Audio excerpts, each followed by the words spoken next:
Morning. सुबह सवेरे पाकिस्तान में, और अब जो हमने बातचीत करनी है, समझ में ना आने वाली ये दास्तान है। यानी ये ऐसे ही है जैसे समंदर में पानी की कमी हो जाए।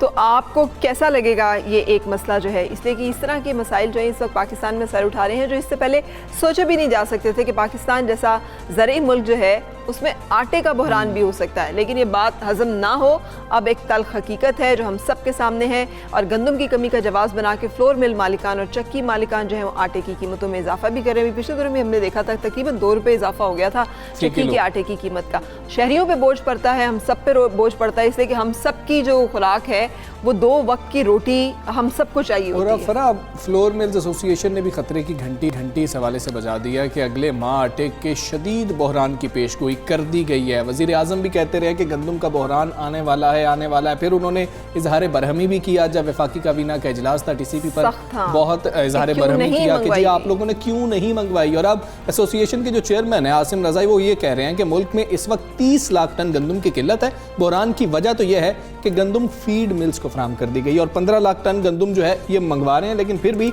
जो शॉर्टफॉल है इसमें और भी बहुत सारे ट्विस्ट एंड टर्न्स हैं। लेकिन उससे पहले मेरा ख्याल है कि हमने अपने रिपोर्टर से भी कुछ अपडेट जो है वो इस बारे में लेनी है। पहले लोग क्या कहते हैं, पहले वो सुन लेते हैं कि लोगों गंदम महंगा कर दिया है। क्या हम घास या पेड़ों के दरख्तों के पत्ते तोड़ के खाएं? 600 रुपये 10 किलो आटा।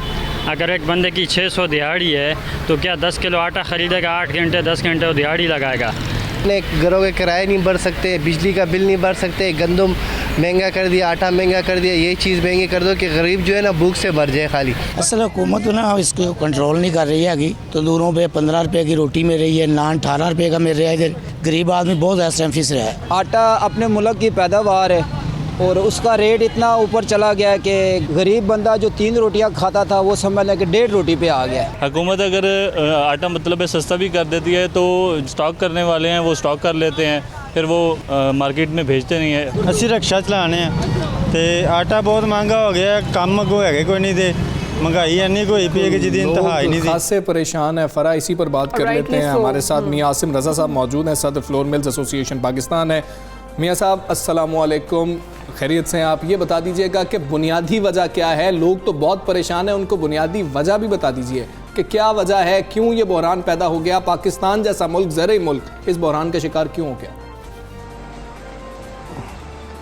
बात यह है कि इस टाइम पे जो हमारे मुल्क की पैदावार थी वो अराउंड पिछले साल के निस्बत सरकारी आदाद शुमार के मुताबिक 5 लाख ज़्यादा थी। पिछले साल 2 करोड़ 40 लाख टन हुई, इस दफ़ा 2 करोड़ 45 लाख टन की प्रोडक्शन है। लेकिन पिछले साल आपके पास 40 लाख टन का कैरी फॉरवर्ड था पूरे मुल्क में, इस दफ़ा सिर्फ 2.5 लाख टन का कैरी फॉरवर्ड है। अगर हम इस कैरी फॉरवर्ड के मद्देनज़र रखते हुए देखें तो ओवरऑल टोटल जो पिछले साल आपके पास स्टॉक्स थे गंदम के वो 2 करोड़ 80 लाख टन के थे, इस दफ़ा 2 करोड़ 47 लाख 50 हज़ार टन के, इसको 2.5 करोड़ भी गिन लें तो 30 लाख टन का डायरेक्ट स्ट्रेट अवे डेफिसिट है। जो भी आपने बात की फीड मिल्स को दिया गया था पिछले साल।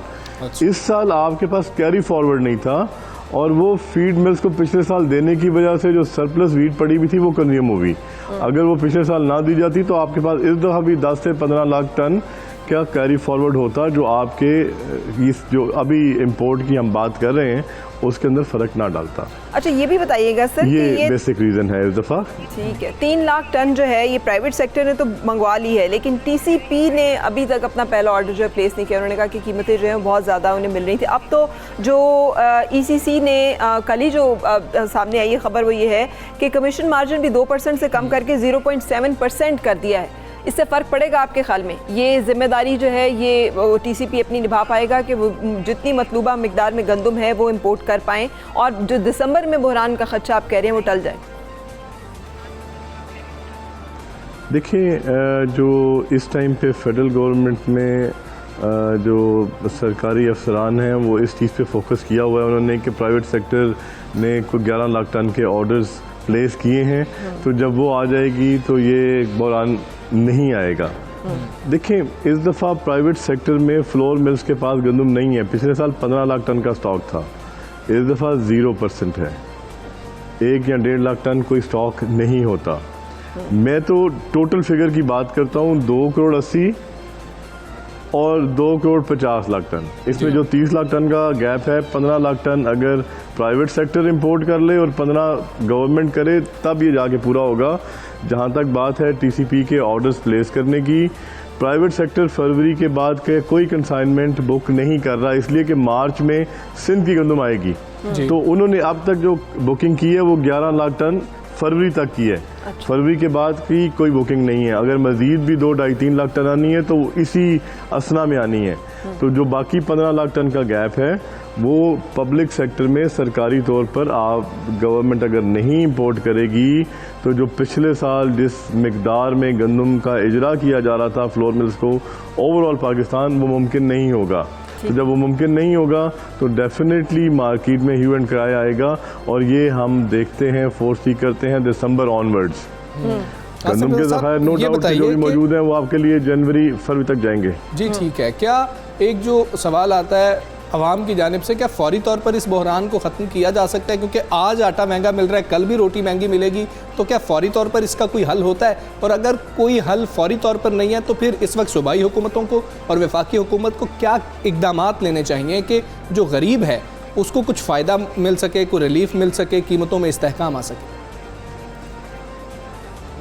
जी भाई देखें, गवर्नमेंट पंजाब के पास या ओवरऑल अगर हम देखते हैं सिंध के पास, पास्को के पास जो दूसरे सूबों को दे रहे हैं गंदम तो मुल्क में मौजूद है।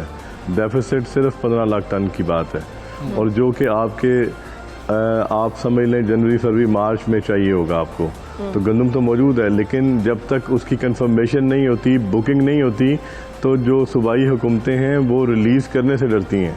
लाइक पंजाब गवर्नमेंट के पास जो आज के दिन गंदम मौजूद है वो 17,000 टन योमिया की क्वांटिटी मौजूद है जो वो एंड तक नई फसल आने तक दे सकते हैं। लेकिन पिछले साल 24-25,000 26,000 टन इशू हो रहा था। तो अगर बुकिंग हो जाएगी तो फिर गवर्नमेंट्स जो सी हैं वो रिलीज़ कर पाएंगी।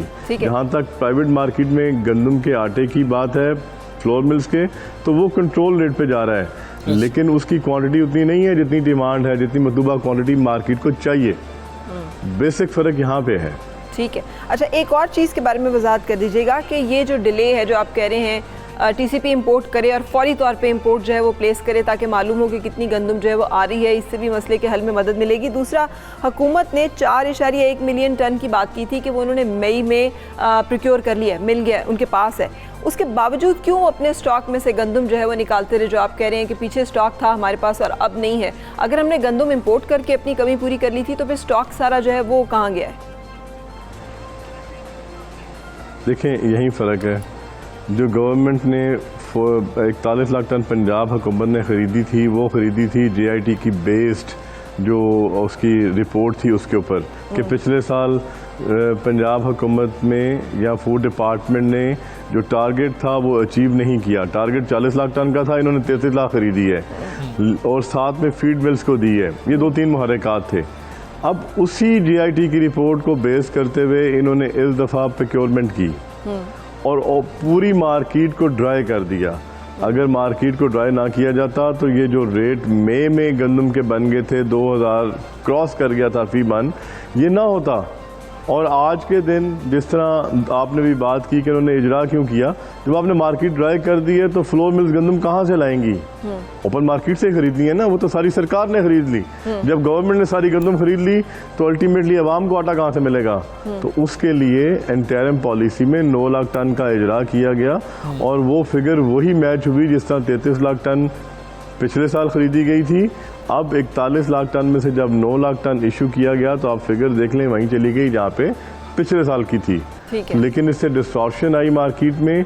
आपने ओपन मार्केट मैकेनिज्म को डिस्टर्ब करते हुए गंदम खरीदी और एक पूरी मार्केट में पैनिक आ गया जिसका खमियाजा अभी तक हम भुगत रहे हैं। मैं ये समझता हूँ वो JIT की रिपोर्ट पिछले साल की हद तक ठीक थी, लेकिन इस साल के जो हकायक हैं वो डिफरेंट हैं, तो उनको देखते हुए हमें लाया अमल इख्तियार करना होगा। अगर हम इस पे से डेविएशन करेंगे या पिछली रिपोर्ट को बेस रखते हुए चलेंगे तो ऐसा काम हमारा नहीं चल पाएगा। अच्छा सर, ये भी बता दीजिएगा, आपको फ्लोर मिल्स एसोसिएशन के हवाले से भी और अदरवाइज़ भी आप सारी गंदम मार्केट के रुझान पे नज़र रखते हैं, ये सुस्ती है, कोताही है, गफलत है, लापरवाही है, ये कोई इल्म नहीं है, लैक ऑफ प्लानिंग है, ये क्या चीज़ है जिसकी वजह से पाकिस्तान जैसा ज़रूरी मुल्क, और अगर हम इंपोर्ट करना भी चाह रहे हैं, वज़ीर आज़म ने भी यही सवाल किया है कि इंपोर्ट क्यों नहीं हो रही है, क्यों कीमतें जो हैं वो बढ़ें, तो ये वजह कहाँ पे आ रहा है तातुल, वजह क्या है? देखिए, जिस टाइम पे आपके ज़हन में ख़दशात आ जाते हैं कि अगर मेरी कलम से ये साइन होते हुए कोई बात हुई तो कल का इसका सारा बोझ या वज़न मेरे पे आएगा, तो इसी वजह से पंजाब की ब्यूरोक्रेसी भी ख़ुद से कोई अमल नहीं कर रही, वो हर चीज़ कैबिनेट में भेज देती है, और कैबिनेट को जो ब्रीफिंग उन्होंने देनी है कैबिनेट ने वही डिसीजन करना है। अब वो कोई वजन अपने ऊपर लेने के लिए तैयार नहीं है। जीआईटी की रिपोर्ट में लिखा गया पिछले साल टारगेट अचीव नहीं होना, लिहाजा उन्होंने डिस्ट्रिक्ट एडमिनिस्ट्रेशन को लगा के आप ये समझ लें 10-10, 15-15 बोरियां भी घरों में से उठा ली, जो लोगों के पास घरों में गंदम पड़ी हुई थी पूरे साल के खाने की, इन्होंने वो भी ड्राई अप कर दिया। इस टाइम पंजाब के देहातों में गंदम नहीं है जो पिछले सालों में नॉर्मल रूटीन में होती थी। एक बात। सेकंड ये है कि अभी जो करंट सिनेरियो है इसके अंदर भी मिसमैनेजमेंट सिर्फ इस हवाले से है, जो पहला टेंडर आया था टीसीपी का जब ओपन हुई तो वो 232, 235, 245 और $55 का था। इन्होंने 232 और 35 वाली ले ली, बाकी को डिस्कार्ड कर दिया। नेक्स्ट टेंडर जो उनसा आया वो 260 से ऊपर आया, तीसरा टेंडर 280 से ऊपर आया। अब आप मुझे बताएं कि एक ही महीने के अंदर 240 और 45 वाली छोड़ के आप 275 नहीं ले पाए, जब 275 वाला छोड़ा तो अगला टेंडर 280 क्रॉस कर गया डॉलर पर टन। तो क्या ये दोबारा से कोई नैब का केस या वो नहीं बनेगा? डेफिनेटली बनेगा। इस चीज़ को नजर रखते हुए उन्होंने इसको डिस्कार्ड किया। ये मैं समझता हूँ कि ये इन चीज़ों से यूक्रेन से सर जो गंदम इंपोर्ट की गई उसके बारे में भी कुछ मुतनाज़े मीडिया में खबरें आई, क्या उसकी क्वालिटी सही है उस गंदम की जो गंदम इंपोर्ट की गई है अभी तक? देखिए, जो आपके मुल्क की इंडिजिनस वीट है ना, उसकी क्वालिटी फार बेटर है देन द वीट जो आप इंपोर्ट कर रहे हैं। बाहर नो डाउट कि अच्छी गंदम भी मौजूद होगी, कैनेडियन है, ऑस्ट्रेलियन है, अमेरिकन है, बट उनकी कॉस्ट इतनी ज़्यादा है कि वो आप मैच नहीं कर पाएंगे। अब उनकी कॉस्ट $400 प्लस होगी। तो ये जो हम लेते हैं ये एक आम एवरेज हल्की यूक्रेनियन, चूँकि वीट सबसे सस्ती होती है मार्केट में, तो वहाँ से इंपोर्ट की गई है। उसकी क्वालिटी जो है एज सच देखने में भी और उसकी बनाने में, मिलिंग के अंदर भी उसका फ़र्क है हमारी लोकल वीट से। सर लोग ये कह रहे हैं कि फीड क्वालिटी है, ये फीड क्वालिटी है, तो ये क्वालिटी जो है ये फिर सीड क्वालिटी अच्छी होती है। नहीं, फीड क्वालिटी या सीड क्वालिटी अच्छी होती है, feed quality low grade pay होती है। फीड क्वालिटी तो जो अभी आई है, अच्छा, तो वो बहरहाल ये गंदम हमारी क्वालिटी से लो उस पे है। बिल्कुल ठीक है, क्वालिटी से लो गंदम है। मियां आसिम रज़ा साहब हमारे साथ है, बहुत शुक्रिया आपका। लैक ऑफ प्लानिंग है और ब्यूरोक्रेसी का अमल जो बताया गया ना वो बहुत अहम है, और वज़ीर आज़म भी बार बार ब्यूरोक्रेसी की बात करते हैं। हाँ, और वज़ीर आज़म ने यही सवाल भी किया कि जब ये कह दिया गया है तो इसको मैनेज क्यों नहीं किया जा रहा, और उसके बारे में हमें पता चल गया कि वो जो एक डर और खौफ है, एक डर और खौफ क्यों ना हो। अगर एक मिनिस्टर जो हैं वो अपने वज़ीर आज़म के ऊपर कोई तनकीद कर दें, कोई सवाल उठा लें और उसके नतीजे में रिएक्शन ही आ जाए कि उनका इस्तीफ़ा आ जाए, तो फिर यकीनी तौर पर जो है ये डर और खौफ जो है मेरा बनता है। अच्छा फ़रा, देखें आपने वोट लिए हुए हैं, आप उस इलाके में रहते हैं, उस इलाके की आवाम के बात आप करते हैं और आगे आप जिस वक्त आवाज़ उठाते हैं उसका ऐसा रिस्पांस आता है तमाम हलकों की जानिब से कि उनको इस्तीफ़ा देना पड़ जाता है या उनसे इस्तीफ़ा ले लिया जाता है। इसमें भी जो है ना कुछ मुबहम सी चीज़ रह जाती है। अपोजिशन लीडर सिंध असम्बली की हम बात कर रहे हैं, फिरदौस शमीम नकवी से वज़ीर आज़म और उनकी टीम पर तनकीद करने पर इस्तीफ़ा ले लिया गया है, लेकिन वो ये कह रहे हैं कि इस्तीफ़ा उन्होंने उसी रोज़ दे दिया था और माजरत कर ली थी। फिरदौस शमीम नकवी ने कहा क्या था, आपको वो सुनाते हैं। शहर के अंदर गैस की डिलीवरी सही नहीं है और ये मैं शोर मचाऊंगा, वजीर आजम साहब भी सुने, उमर अयूब साहब भी सुने, नदीम बाबर साहब भी सुने, उनको शर्म भी दिलाऊंगा और यही कहूंगा कुछ शर्म होती है, कुछ हया होती है। 2 साल गुजर गए, मसला ये वो तनकीद थी जो सह नहीं पाई है इस वक्त पाकिस्तान तहरीक इंसाफ की हुकूमत, और उसके नतीजे में इस्तीफ़ा लिया गया। या इस्तीफ़ा दिया गया। बहरहाल फिरदौस शमीम नकवी जो हैं वो अब अपोजिशन लीडर नहीं हैं। ये पाकिस्तान तहरीक इंसाफ के अभी तक अपोजिशन लीडर तो हैं, इस्तीफा कबूल नहीं हुआ लेकिन अपनी तरफ से उन्होंने छोड़ दिया, गवर्नर साहब को दे दिया। तो कल मीडिया में तो यहाँ तक खबरें आना शुरू हो गई थी कि कौन नेक्स्ट अपोजिशन लीडर होगा। हम जानेंगे कि स्पेकुलेशंस हैं और इसके बारे में क्या हो चुका है अभी तक। आफ्ताब जहांगीर हमारे साथ हैं, मेंबर नेशनल असेंबली कराची से। अस्सलाम वालेकुम आफ्ताब जहांगीर साहब, thank you for joining. Sir बताइएगा ये क्या सूरत हाल है? फिरदौस शमीम नकवी साहब जैसे कह रहे हैं मैंने इस्तीफ़ा दे दिया था, अखलाकी उसके तौर पर मॉरल ग्राउंड्स पे माजरत करते हुए, कबूल हुआ नहीं हुआ, ये अब अपोजिशन लीडर वही रहेंगे, कोई और आएंगे? बिस्मिल्लाह, बहुत शुक्रिया फरा कि आपने मुझे अपने प्रोग्राम में मौका दिया। अच्छा देखिए, हम जो मुंतखब होकर आते हैं अपने हलकों से, अपने इलाकों से, ग्राउंड रूट के वर्कर हैं। फिरदौस शमीम नकवी साहब की एक बहुत बड़ी जहदोजहद है जिन्होंने इस शहर कराची में और पाकिस्तान के अंदर भी तहरीक इंसाफ के साथ खड़े होकर की है, और वो बड़े ही लेनर और बड़े समझदार किस्म के मेरे लीडर हैं और हमेशा से मैंने उनके साथ काम किया है। लेकिन मसला ये है कि जब आपके ऊपर इतनी ज़्यादा फ्रस्ट्रेशन हो और इस तरह 15-15 घंटे की लोड शेडिंग्स हो, तो उस सूरत हाल में जब आवाम जो है सारा मुर्द इल्ज़ाम जो है वो हुकूमत पे लगा रही हो और हुकूमत जब अपनी डिलीवरी ना कर पा रही हो, तो उसने देखें यहाँ पे सिर्फ फिरदौस साहब से जो थोड़ी सी ज्यादती हुई है वो चेयरमैन के हवाले से हुई, वरना हम जो है आपको ईमानदारी की बात बता रहा हूँ कि हम पार्लियामेंट्री मीटिंग्स के अंदर भी और आम जगह पे भी, चैनल्स के ऊपर भी, अपने वुज़रा के ऊपर और अपनी ब्यूरोक्रेसी के ऊपर, अपने एडवाइजर्स के ऊपर खुलकर तनकीद करते हैं जहाँ हम उनकी कमी कोताही महसूस करते हैं। तो लेकिन क्योंकि वर्कर जो होता है वो थोड़ा जज्बाती होता है, वर्कर का एक लगाव है अपने चेयरमैन के साथ, वर्कर उस चीज को बर्दाश्त नहीं कर पाता, तो वहां पर जो है उनके ऊपर जो तनकीद हुई जब उन्होंने चेयरमैन साहब का भी उनके साथ नाम लिया, तो वहां पर, लेकिन मैं ये समझता हूँ कि हम सियासी वर्कर हैं, हम आवाम के लीडर हैं, आवाम को रिप्रेजेंट करते हैं, तो हमें इन छोटी छोटी बातों की तरफ तवज्जो देने के बजाय असल मकसद आफ्ताब साहब ये कहिएगा कि फिरदौस शमीम नकवी पीटीआई को सिंध में रिप्रेजेंट कर रहे थे असेंबली के अंदर, और क्या उनकी वज़ीर आज़म से कोई बात हुई थी कि वज़ीर आज़म रिस्पॉन्स नहीं दे रहे थे कि वो इतना जो है जज्बाती हो गए, उन्होंने ये बातें कर दी, फिर गवर्नर सिंध ने कहा कि अखलाकी बुनियादों पर उन्होंने इस्तीफ़ा दे दिया था। क्या कराची के मसाइल उठाना अखलाकी बुनियाद को ठेस पहुँचाते हैं? नहीं, बिल्कुल नहीं। अच्छा, मैं आपको हमका बिल्कुल ईमानदारी की बात बता रहा हूँ कि हम तो खुलकर अपनी प्राइम मिनिस्टर के सामने, जब पूरा पाकिस्तान के मुंतखब नुमाइंदे बैठे होते हैं या हम होते हैं, तो हम बात कर रहे होते हैं, हम उन्हें बता रहे होते हैं कि कहाँ पे कभी ये कोताही है, वो हमारी बात को सुनते हैं। और ये पहली दफा मैंने किसी जमहूरी पार्टी के अंदर देखा है कि इस तरह हमें खुल के अपनी राय देने का इज़हार है।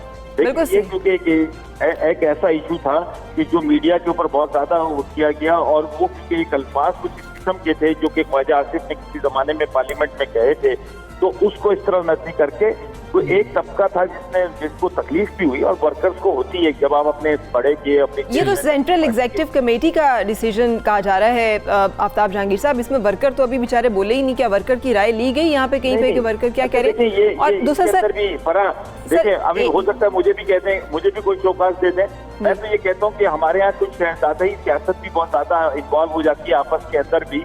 बात यह है कि अगर हम अपने लोगों की जुबान नहीं बनेंगे, अभी आपने कस्टम के ऊपर लोगों की राय सुनाई है, इससे पहले बहुत से लोगों की राय मुख्तलिफ चीजों पे सुनाई जाती है, तो अगर आप उसको इस तरह भी ले सकते हैं कि एक ठीक है हमारा लीडर भी है, ऑपोजिशन लीडर भी है, लेकिन कराची के आवाम की परेशानी को देखते हुए अगर कोई बात की जाए तो उसको, उस बात को कराची की आवाज समझा जाना चाहिए। ठीक, बिल्कुल सही, यही तो सवाल हम आपसे कर रहे हैं सर। और सवाल ये भी है कि हमें तो पाकिस्तान तहरीक इंसाफ की हुकूमत ने ये सबक पढ़ाया था कि हज़रत उमर फारूक रज़ियल्लाहु ताला अन्हु का दौर हो तो उनके सामने एक बद्दू जो है वो खड़ा होकर सवाल कर सकता है कि ये चादर जो आपने पहनी हो, और वो अमीरुल मोमिनीन है, खलीफा वक्त हैं, और हज़रत उमर रज़ियल्लाहु ताला अन्हु से सवाल होता है कि ये जो आपने चादर पहनी है तो इसमें तो आपका लिबास नहीं बनता, तो आपने कहाँ से बैतुल माल से चादर बनाई? तो अब अगर इस तरह से कोई सवाल उठाएगा और उसको निकाल दिया जाएगा, और ये पाकिस्तान तहरीक इंसाफ की हुकूमत में हो रहा है, पहले भी अकबर असबाबर भी इसी तरह से फंडिंग का केस लेके चले गए, असबाबर की जो कहानी है उनकी और बिल्कुल डिफरेंट है, लेकिन ये जो फिरदौस शमीम साहब की जो बात है ये बिल्कुल डिफरेंट है, क्योंकि वो जिम्मेदार जो शख्स है जिसकी जिम्मेदारी है वो है उमर अयूब और नदीम बाबर साहब। देखिए, प्राइम मिनिस्टर साहब ने उनको नहीं रोका कि अपने काम को एफिशिएंट करें, अपने काम को बेहतर करें, आवाम को रिलीफ दें, तो वो जिनकी जिम्मेदारी है वो उनके साथ, लेकिन उसके चेयरमैन के साथ का क्योंकि वो जज्बात में आकर उन्होंने ये बात कही थी और मुझे पूरी उम्मीद है कि वो ही ऑपोजिशन, अब वो नहीं रहना चाहते, लेकिन मैं समझता हूँ कि फिरदौस शमीम साहब ने बड़ी अच्छा रोल अदा किया लीडर के हैसियत से, तो उन्हें कंटिन्यू भी करना चाहिए ताकि एक मैसेज जाए। जो अभी आपने बात की है हज़रत उमर फारूक रज़ी अल्लाह तआला अन्हु की, और अब जब रियासत मदीना की बात करते हैं तो हमें बोलने का भी हक भी देना चाहिए। मैं तो अपनी राय दे रहा हूँ, तो इसलिए इसमें कोई इतना बड़ा वो नहीं बोलने का हक देना चाहिए, जुबाबंदी नहीं होनी चाहिए। आफ्ताब जहांगीर साहब, उन्होंने जो बात की ना ये बड़ी इंपॉर्टेंट और बारीक बात है। उन्होंने कहा कि हो सकता है मुझे भी शो कॉज नोटिस जो है वो आ जाए। इससे पहले गंदम के बहरान पर भी हमने देखा है कि लोग डर रहे हैं फैसले करते हुए कि हमने साइन किए तो हम ना पकड़े जाएं। ना दैट इज रियली अलार्मिंग, क्योंकि अगर ये सूरत हाल पैदा हो जाए तो ये एक मुश्किल सूरत हाल है। एक ब्रेक की तरफ चलेंगे, फिर हाजिर होंगे एक ब्रेक के बाद।